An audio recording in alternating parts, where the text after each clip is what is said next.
Awesome sponsor of this event, Joe from Springbot.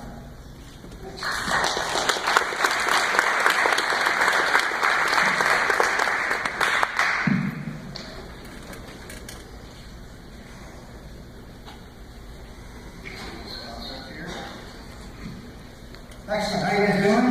My name is Joe Reger. I'm the CEO and co-founder of a company called Springbot. We're here in Atlanta, and I also bring big data technologies to e-commerce companies. You know, I still remember the first lines of code that I ever wrote. It was on Apple 280, some basic programming language. I remember the very distinct feeling that I had created something real. I mean, I know it was inside of a computer, but I really felt like I could touch it, feel it, turn it over in my hands. It was something real in my mind. I was in third grade. In fourth grade, I had a good friend who taught me about subroutines. And some of the things that I could create were wildly more complex. And I remember feeling like these things that I had created were alive somehow. So given a certain set of inputs, I couldn't really predict what was going to come out the other end. And to me, I kind of interpreted that as this piece of code being alive. In 1993, I was here at Tech. I was getting a degree in physics. I was a freshman. And this thing called the internet became somewhat popular. And I decided to build my first web page. And I launched it out there to the web. I remember staying up late one night, tailing web blogs, and watching people stream in from around the world. And suddenly this thing that I had created, which was certainly real, it was certainly alive, but now it was connected. It wasn't just part of the computer, it was part of the world. Suddenly my purview was much bigger. And that was one of those big turning points. After I graduated from Tech, I had the privilege of building the first interactive game for one of the big media companies here in town. And they threw millions and millions of visitors at it. And again, it certainly was real, it was connected. But something new happened, which is that I felt like it was smart. It was written in Perl, it was written in CGI stuff, but it was state of the art back then, by the way. But it felt like it was smart, intelligent, it was responding to people, trying to entertain them, trying to inform them. And that was a great feeling. I think one of the things that happens with hacking is that the Hollywood and the press, they tend to characterize it as very Boolean, very black and white, very sterile, very scientific, very rational. And it certainly is all those things. But when I look at the things that I've built, I truly believe that it's so much more. And so you guys are certainly going to build important things that adhere to qualities like this. I've got a lot of friends who are artists, painters, poets, authors, and nothing against what they do, but it's been my experience that hackers are a heck of a lot more creative. There's a lot more to play, you get to interact with a lot more pieces of humanity, and you have to solve much bigger problems day to day. So what I wanted to share with you today are some of the things that we are creating at Springbot. So this is the LHC, it's the Large Hadron Collider. It's one of the biggest projects ever created by man. It's 27 kilometers in circumference, costs about $9 billion to build. And its job is to smash together atoms to uncover the origins of the universe. It's kind of cool. At Springbot, we built a collider of our own, a data collider. And what we're doing is we're colliding together e-commerce store data to figure out what we need to do to help them grow. So we're going to walk through. You got store data, which is stuff like what people are selling, so jeans, size, color, SKUs. You got demographic data. We go to third-party APIs. For every other customers, we throw in stuff like age, gender, income, all the big brother stuff that everybody's worried about. We do it very ethically, very cleanly, by the way. Traffic data, you get this from Google Analytics. We also instrument apps ourselves, so we understand how long people are on your site, when they're clicking add to cart. And then sales data. We have to understand who buys what, how much they pay, do they get a coupon. There are a lot of people in the e-commerce space. Most of them seem to glom onto one single point of data, maybe two in certain cases. At Springbot, what we did very early on is we looked at the big problem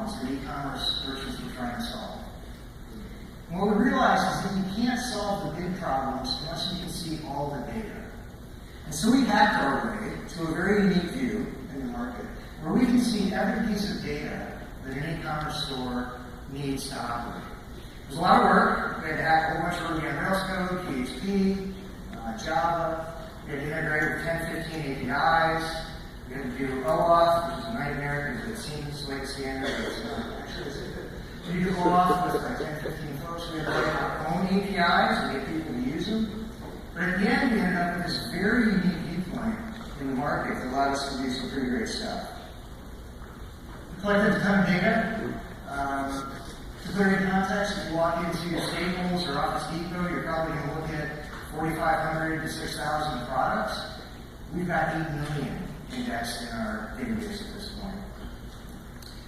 At any point in time, there are a whole bunch of servers running, a whole bunch of CPUs whirring, depending on scale or load. We could be anywhere from 15 to 50 Ruby on Rails servers.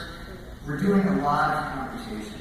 So what are we trying to do all this computation for? What's the big problem that we're trying to solve?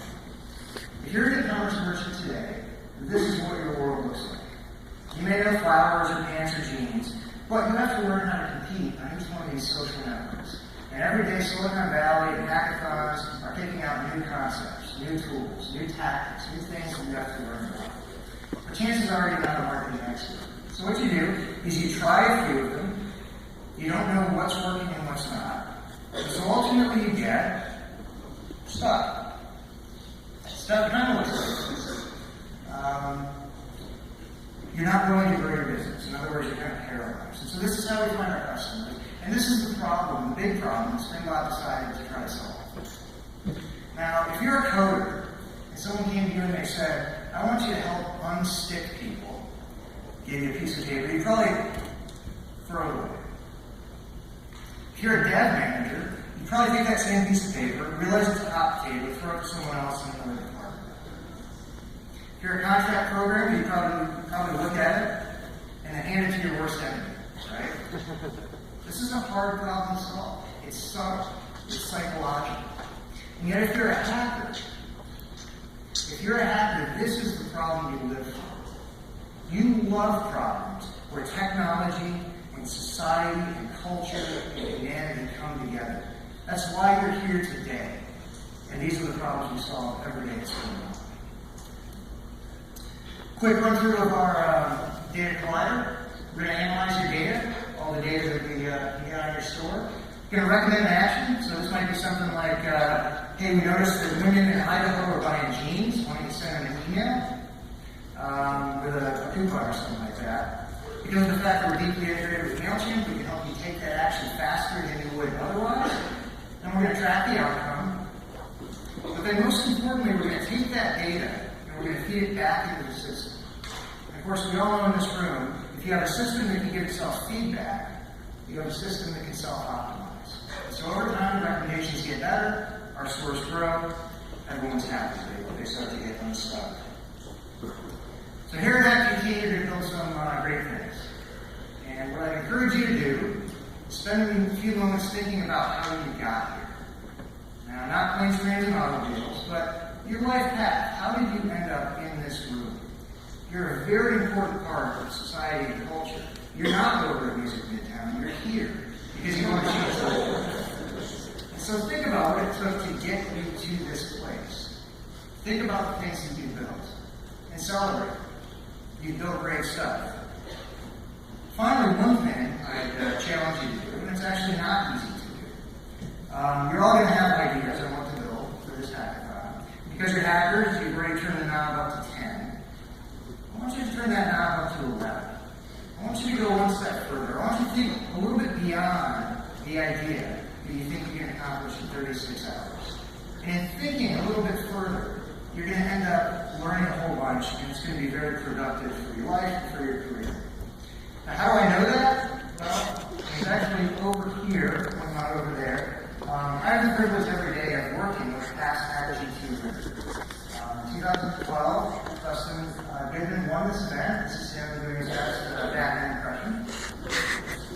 He comes in every day, he does a little bit of AngularJS, a little bit of Ruby on Rails. But what he brings a lot of is energy be replaced. And you're honing your skills on that front this weekend. So have a great event. Stop by our booth. We're always looking for Ruby on Rails programmers. But more importantly, we'd love to see what you're building. We'd love to share your stories. We'd love to help you along